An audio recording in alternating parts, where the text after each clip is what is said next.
네, 우리 사랑하는 벌떼교회 우리 가족 여러분, 또 추석 연휴 잘 지내고 계신지 모르겠습니다. 고향 찾으신 분도 있고, 또 시부모님과 아니면 친정 식구들과 아니면 우리 가족들과 오붓하게 여기저기에서 귀하고 좋은 시간 보내실 줄로 믿습니다. 이번에 추석을 맞이해서 설교 영상을 몇 편 찍어서 우리 교우들이 또 주님 안에서 함께 예배할 수 있기를 바라는 마음으로 영상을 찍습니다. 여러분들에게 귀한 도움이 될 수 있는 시간이 되기를 원합니다.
예수께서 여리고로 들어가 지나가시더라.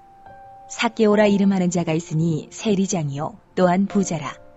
그가 예수께서 어떠한 사람인가 하여 보고자 하되 키가 작고 사람이 많아 할 수 없어 앞으로 달려가서 보기 위하여 돌 무화과 나무에 올라가니 이는 예수께서 그리로 지나가시게 되밀어라. 예수께서 그곳에 이르사 쳐다보시고 이르시되 삭개오야 속히 내려오라. 내가 오늘 네 집에 유하여야 하겠다. 하시니 급히 내려와 즐거워하며 영접하거늘 무사람이 보고 수군거려 이르되 저가 죄인의 집에 유하러 들어갔도다 하더라. 삭개오가 서서 주께 여짜오되 주여 보시옵소서.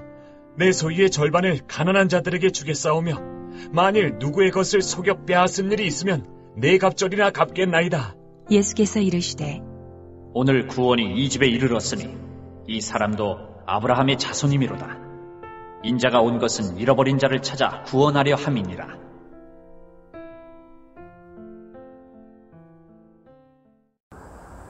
오늘 제가 첫째 날 본문으로 삼은 건 삭개오에 관한 이야기입니다.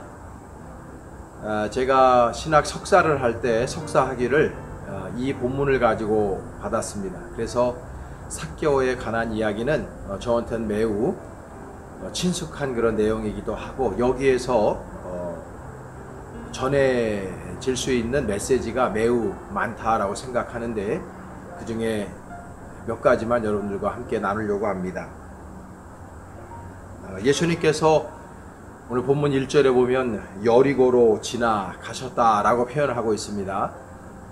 예수님이 살던 그 시대의 그 팔레스타인 지역에는 가이사라라고 하는 지역이 있었고, 그 다음에 가버나움, 그리고 여리고가 3대 상업 도시였다. 여러분들 그렇게 생각하시면 됩니다.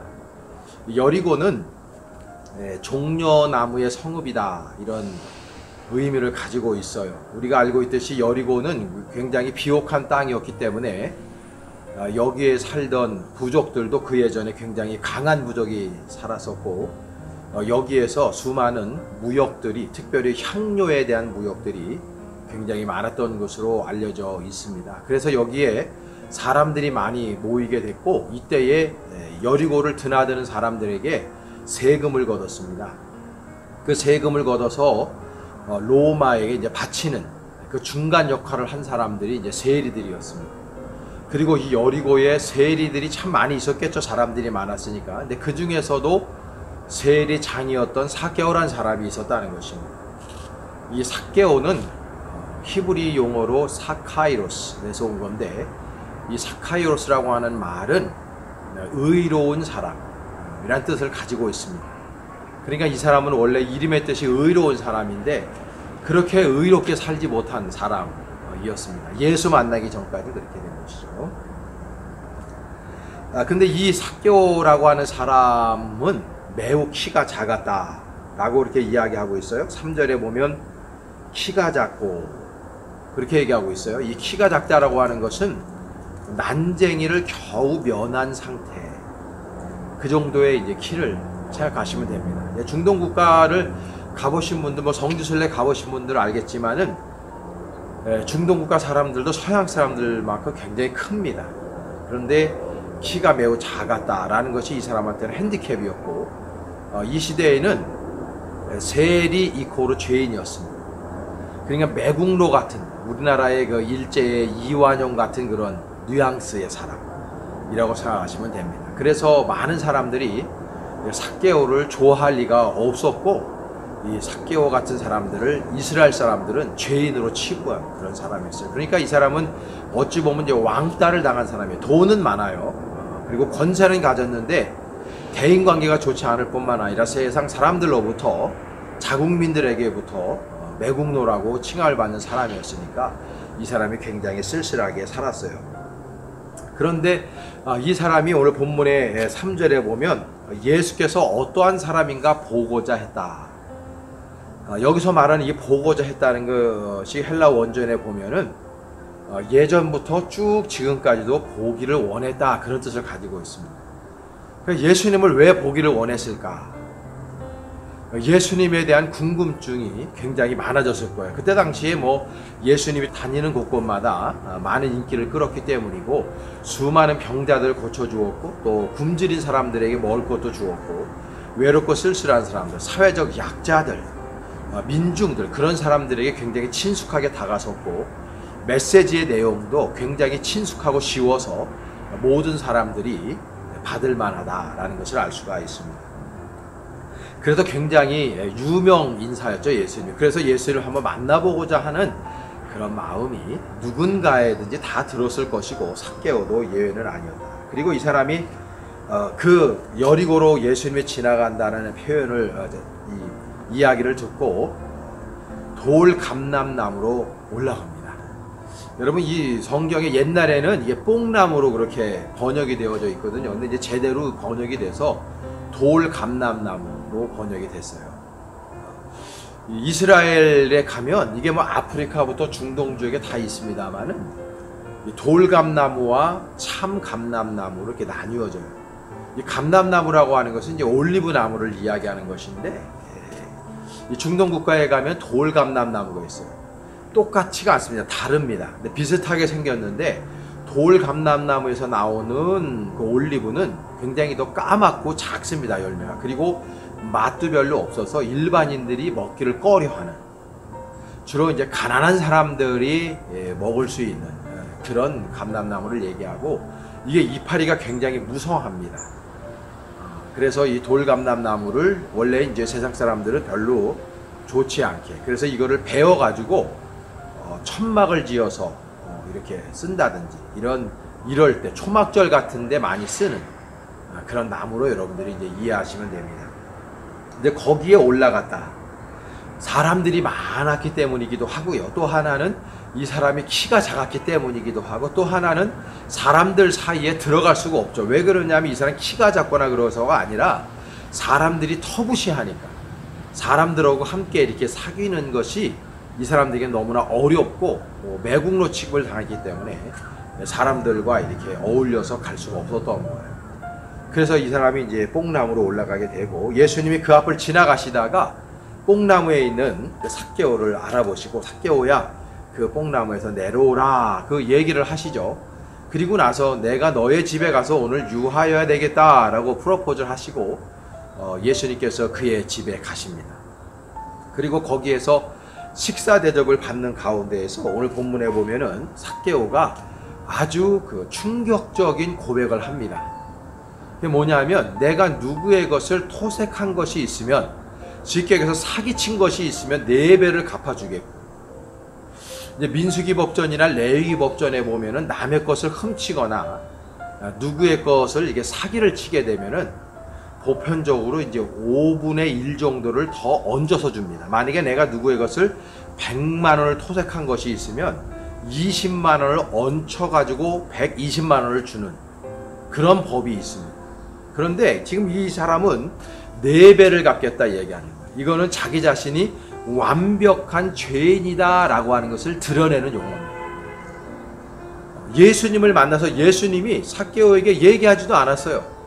너 누구의 것을 사기친 것이 있으면 몇 배를 갚아라, 아니면 뭐 민수기 법전이나 레위기 법전에 나와 있는 것처럼 5분의 1을 얹혀서 주어라 라고 이야기하지도 않으셨는데, 삭개오는 예수님을 만나고 나니까 그의 마음 안에서 이렇게 동한 것이죠.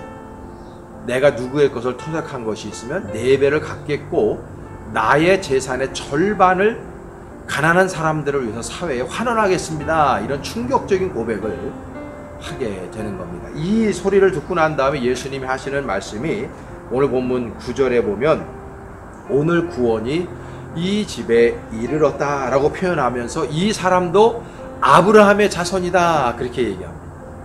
세상 사람들은 그를 향해서 손가락질을 보냈고, 그를 상종도 하지 않았고 매국노라고 이야기하고 이 삭개오를 정죄하고 비난했습니다. 그런데 예수님은 그 사람을 그렇게 하지 않고 끌어안으시면서 이 사람도 우리 동족이야, 이 사람도 우리 민족이야, 아브라함의 자손이니까 라고 선포하고 있는 겁니다. 그러면서 더 위대한 선포를 오늘 10절에 보면, 인자가 온 것은 잃어버린 자를 찾아 구원하려 함이다 이야기하면서 오늘 이 집에 구원이 이르렀다고 구원을 선언하고 선포하시는 장면으로 삭개오에 가는 스토리가 끝이 납니다. 여러분, 우리가 인생을 살아가면서 보면요, 우리들에게도 삭개오 같이 많은 핸디캡이 있습니다. 어떤 사람은 너무 키가 커서 핸디캡이고, 어떤 사람은 키가 너무 작아서 핸디캡이기도 하고, 스스로 생각할 때 사회적 통념상 나는 못생겼어, 그것 때문에 사람들이 핸디캡을 가지기도 하고, 나는 다른 사람보다 덜 못 배웠어, 나는 집안적인 백그라운드가 별로 좋지 않아, 나는 다른 사람보다 좋은 직장을 다니지 못해 등등 해서 많은 핸디캡을 스스로 가질 때 많이 있어요. 근데 예수님은 그 핸디캡을 핸디캡으로 보시지 않는다는 거죠. 예수님의 관점과 사람의 관점이 그만큼 다른 겁니다. 우리 예수님의 관점은 사람들이 가지고 있는 관점과 사뭇 달라요. 예수님은 우리들의 중심을 보십니다. 우리의 중심에 예수님을 사랑하는 마음과 그리고 내 마음 안에 측은지심이 들어있고 내 마음 안에 회개하려고 하는 마음이 있을 때 그 중심을 보시고 예수님은 그 사람의 위치를 회복시켜 주시고 그 사람을 칭찬하시고 급기야는 그 사람에게 구원을 선포하는 이런 위대한 마음을 가지고 계신 분이 우리 예수님이라는 것을 오늘 본문을 통해서 알 수가 있는 것이죠. 중요한 것은 그렇게 구원이 선포되기까지 삭개오가 주님을 향한 절대적인 믿음을 가지고 있었다는 거죠. 순수한 믿음을 가지고 있었다는 거죠. 이 믿음이 어떠한 경로로 생겼는지는 알 수 없어요. 성경에 침묵하니까. 예수님을 보고 싶은 마음이 생겼다는 것이 믿음인데 그 마음이 어떻게 들어갔겠습니까? 그것이 바로 하나님의 은혜가 아니고 무엇이겠습니까? 우리도 지금 예수님을 구세주로 믿고 있지 않습니까? 그 믿음이 어떻게 왔습니까? 부모로부터 우리가 이어받았습니까? 아니면 누가 나한테 선사해 줬습니까? 그렇지 않습니다. 우리가 가지고 있는 믿음은 오로지 예수님으로부터 온 믿음입니다. 그 믿음이 크든 작든 어쨌든 우리는 예수님을 믿어요. 그 믿음을 보시고 예수님은 우리의 핸디캡을 그분의 은혜로 가리워 주십니다. 그분의 은혜로 품어주시는 것입니다. 그래서 우리는 작지만 그 작은 삭개오 같은 믿음을 가지고 정말 그 돌 감람나무에 올라가는 믿음, 그 믿음을 가지고 예수님께 좀 더 다가서면 되는 것입니다. 여러분, 이 좋은 추석 명절에 우리 가족들이 함께 모여서 예수님에게 좀 더 다가서는 그런 삭개오의 믿음을 가지시기를 바랍니다. 그럴 때 삭개오의 이름을 불러주시면서 삭개오와 함께 하셨던 그 예수님이 저와 여러분들의 이름을 불러주시면서 여러분들 가정에서 즐기는 그 만찬 안에 예수님이 참여하실 겁니다. 그리고 그 가운데 우리들의 마음에 있는 상처들을 싸매주시고 우리들의 핸디캡이 더 이상 핸디캡이 아니라 그것이 오히려 예수님을 만나는 디딤돌이 되고 마중물이 될 수 있도록 주님께서 우리를 만들어 주실 것입니다. 네. 더도 말고 덜도 말고 한가위만 같아라. 우리 옛말이 있죠. 정말 함께 음식을 나누고 즐겁고 감사한 그런 축복된 시간을 우리가 보내고 있는 줄로 압니다. 여러분, 우리의 인생이 날마다 추석과 같은 인생이 되기를 원하는데 예수님이 함께 하신다면 거기에 김치 조가리가 하나밖에 없어도 그 만찬은 진정한 만찬이 될 겁니다.